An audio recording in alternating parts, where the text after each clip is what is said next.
ఉగ్రశ్రవణుడు చెప్పసాగాడు. ఆకాశాన్నంటే స్వర్ణమయమైన శిఖరాలతో, సూర్యకాంతిని కూడా కప్పివేయగల తేజపుంజంతో ప్రకాశించే మేరుపర్వతం మీద దేవతలందరూ ఒకసారి సమావేశమై అమృతప్రాప్తి కోసం సమాలోచన చేయసాగారు.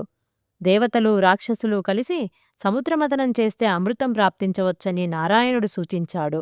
నారాయణుని ఆలోచనను అనుసరించి దేవతలు మందరాచలాన్ని పెకలించడానికి ప్రయత్నించారు. కాని మేఘాల వరకు వ్యాపించి ఉన్న శిఖరాలతో 11 యోజనాల ఎత్తు, అంతే లోతు కలిగిన ఆ మందర పర్వతాన్ని వారు ఏ రీతిగానూ కదిలించలేకపోయారు. అంతవారు మందరాచలాన్ని పెకలించే ఉపాయాన్ని చెప్పమని బ్రహ్మవిష్ణులను ప్రార్థించారు. వారు ఆదిశేషుని ఆ పని చేయమని ఆజ్ఞాపించారు. బలవంతుడైన శేషుడు వనాలు, వనవాసులతో సహితంగా మందర పర్వతాన్ని పెకలించాడు. దేవతలందరూ దాన్ని మోసుకుంటూ సముద్ర తీరాన్ని చేరి మదించడానికి అనుమతినిమ్మని సముద్రుని కోరారు. అమృతంలో భాగం పంచితే మదించడం వల్ల కలిగే నష్టాన్ని భరిస్తానన్నాడు సముద్రుడు. దేవతలు సరేనని అంగీకరించి ఆదికూర్మాన్ని ప్రార్థించగా అది మందరాచల భారాన్ని తన వీపును మోసింది. దేవరాజు ఇంద్రుడు సముద్రాన్ని మదించసాగాడు. ఈ విధంగా సురాసురులు మందరాన్ని కవ్వంగా, వాసుకిని త్రాడుగా చేసుకొని సముద్రాన్ని చిలకసాగారు. వాసుకి ముఖం వైపు రాక్షసులు, తోక చివర దేవతలు పట్టుకున్నారు. రాపిడి వలన వాసుకి ముఖం నుండి అగ్నిజ్వాలలు, పొగలతో కూడిన నిట్టూర్పులు వెలువడసాగాయి. అచిరకాలంలోనే ఆ ఊర్పులు మేఘాలుగా మారి అలసిపోయిన దేవతల మీద వర్షించసాగాయి. పర్వత శిఖరాల నుండి పూలవాన కురిసింది. మేఘం ఉరిమినట్లుగా గంభీర ధ్వనులు వెలువడ్డాయి. పర్వతం మీది చెట్లు పరస్పరం రాపిడి పొంది కూలిపోతున్నాయి. వాటి రాపిడి వలన అగ్గి పుట్టింది. ఇంద్రుడు మేఘాలను వర్షింపచేసి ఆ అగ్నిని చల్లార్చాడు.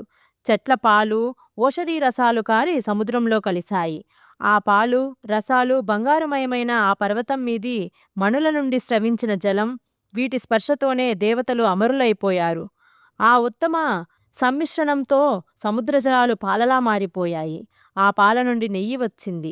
మదించి మదించి అలసిపోయిన దేవతలు బ్రహ్మతో, నారాయణుడు తప్ప దేవతలందరూ అలసిపోయారు, కాని ఇంతవరకు అమృతం పుట్టలేదు అని వాపోయారు.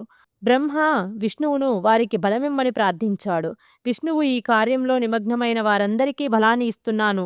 అందరూ పూర్తిగా శక్తిని వినియోగించి మందరాచలాన్ని తిప్పండి, సముద్రాన్ని క్షుభితం చేయండి అని ప్రోత్సహించాడు. విష్ణువు ఇలా అనగానే వారి బలం పెరిగింది. వారు జోరుగా సముద్రాన్ని మదించసాగారు. సముద్రమంతా ఘూర్నిల్లిపోయింది. అప్పుడు మొదట చల్లని వెలుగు, తెల్లగా ప్రకాశించే అనేక కిరణాలు గల చంద్రుడు పుట్టాడు.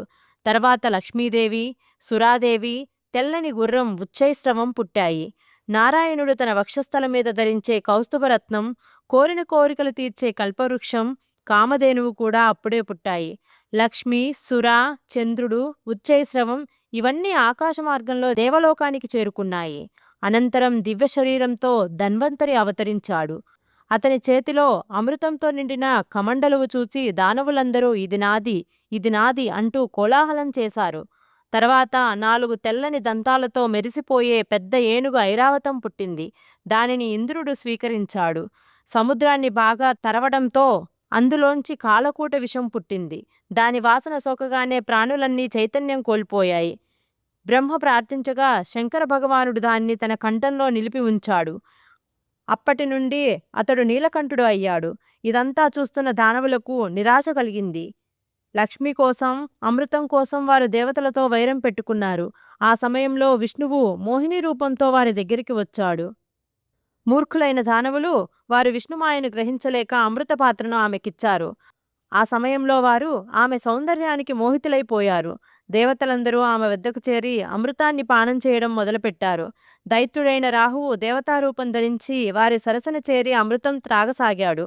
అమృతం అతని కంఠం క్రిందికి దిగిందో లేదో సూర్యచంద్రులు అతని రహస్యం కనిపెట్టి వెల్లడించారు. వెంటనే విష్ణువు తన చక్రంతో అతని శిరస్సును ఖండించి వేశాడు. పర్వత శిఖరంలా ఉన్న అతని శిరస్సు ఆకాశంలో పైకెగిరి గర్జించసాగింది.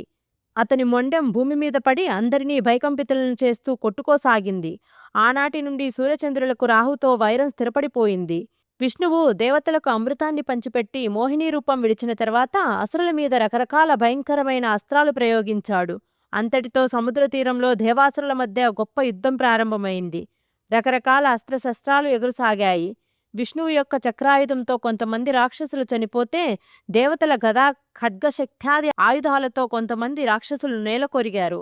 అన్ని వైపులా కొట్టు, చంపు, నరుకు, పరిగెత్తు, పడగొట్టు, వెంబడించు అనే ధ్వనులే వినబడసాగాయి. ఇలా యుద్ధం జరుగుతుండగానే విష్ణువు యొక్క 2 రూపాలైన నరనారాయణులు యుద్ధభూమిలో అవతరించారు. నరుని యొక్క దివ్య ధనస్సును చూచి నారాయణుడు తన చక్రాన్ని స్మరించాడు. అది సూర్య తేజస్సుతో వెలుగొందుతూ ఆకాశ మార్గాన అక్కడికి వచ్చింది.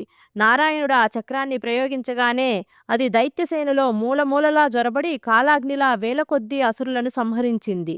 అసురులు కూడా ఆకాశంలో ఎగురుతూ రాళ్లను వర్షిస్తూ దేవతలను గాయపరచసాగారు. అది చూచిన నరుడు తన బాణాలతో ఆ పర్వతాలను ముక్కలు ముక్కలుగా చేసి ఆకాశంలోనే ఎగురగొట్టాడు. సుదర్శన చక్రం గడ్డి పరకలుగా దైత్యులను ఖండించింది. భయపడిన రాక్షసులు భూమిలోనూ సముద్రంలోనూ దాక్కున్నారు. దేవతలకు విజయం లభించింది. మందరాచలాన్ని గౌరవంగా యథాస్థానంలో ప్రతిష్ఠించారు. ఎవరి స్థానాలకు వారు అందరూ వెళ్లారు. దేవతలు, ఇంద్రుడు ఆనందంతో అమృతాన్ని రక్షించమని నరునకు ఇచ్చారు. నరుడు అంటే నారాయణుడు. ఇది సముద్ర మథనం కథ.